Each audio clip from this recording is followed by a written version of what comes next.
what does legacy means to you, and how did it first, really come into your consciousness? And Dee Dee had a great story about. Thank you, Floris. Thank you. I'll have my slide up. So this is a conference that happened last year, and it was a conference that we worked very hard on together with the Spina Bifida and Hydrocephalus Association of Malaysia, as well as the International Federation for Spina Bifida and Hydrocephalus. But that's a lot of medical terms. So let's just go into what is Spina Bifida and Hydrocephalus. So it's actually babies who are born with a defect along the spine on the spinal cord. And because they are born with this, depending on which part of the spine or spinal cord it affects, they will have different levels of disability. Okay, so and one of the most common and something that we probably all will recognize is you have seen photos of babies with very, very big heads, very, very huge and much heads. So that's hydrocephalus, and that's because of spina bifida. Children who are born with spina bifida, they actually go through multiple surgeries through their lifetime. They face a lot of challenges. And the sad thing is that the incidence is actually 1 to 10 in every 1,000 births. Luckily for some, they do not have major defect. They do not have major disabilities. But for a lot, it is huge disabilities. And the cause of it is genetics, but they also know that part of the cause of it is due to folic acid, a lack of folic acid and nutrition. So for all those young ladies out there, mothers, if you plan to have children, when your doctor tells you to take folic acid, please do, because actually that prevents spina bifida. Okay, so this was the conference that we had. And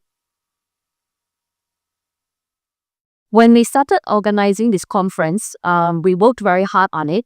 We ended up with delegates for 31 over countries who came. This is an infographic that was drawn throughout the 3-day conference.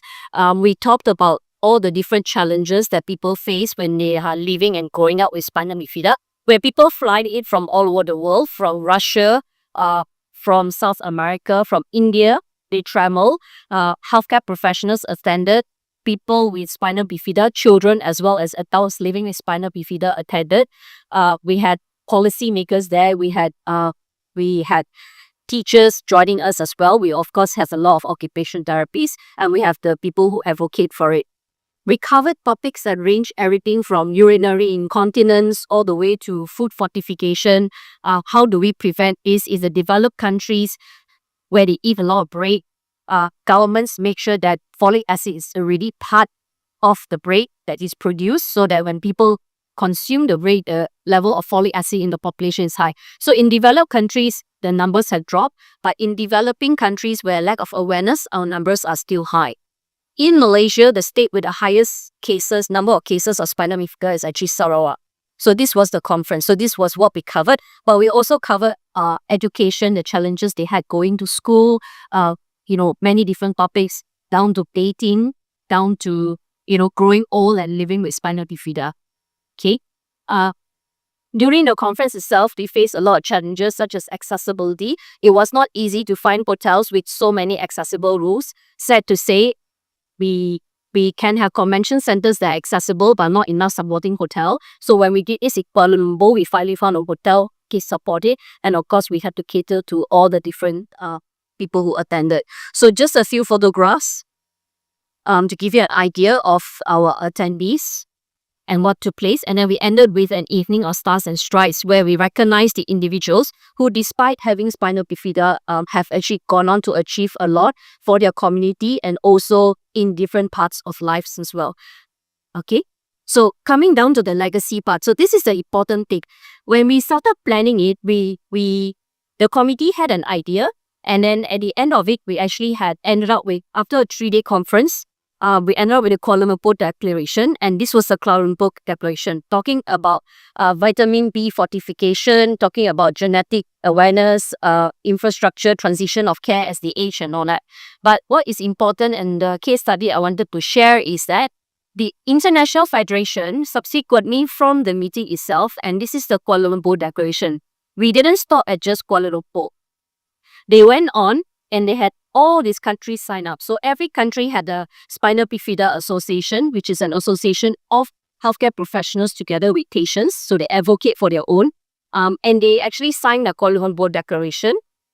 And they went on to actually present this Kuala Lumpur Declaration at the World Health Assembly.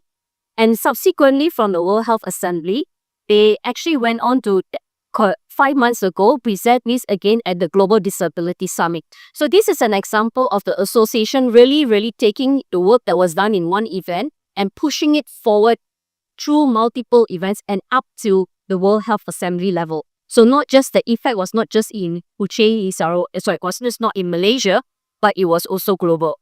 But before I end, yesterday night, our Deputy Premier, Dr. Sin, actually put out his post.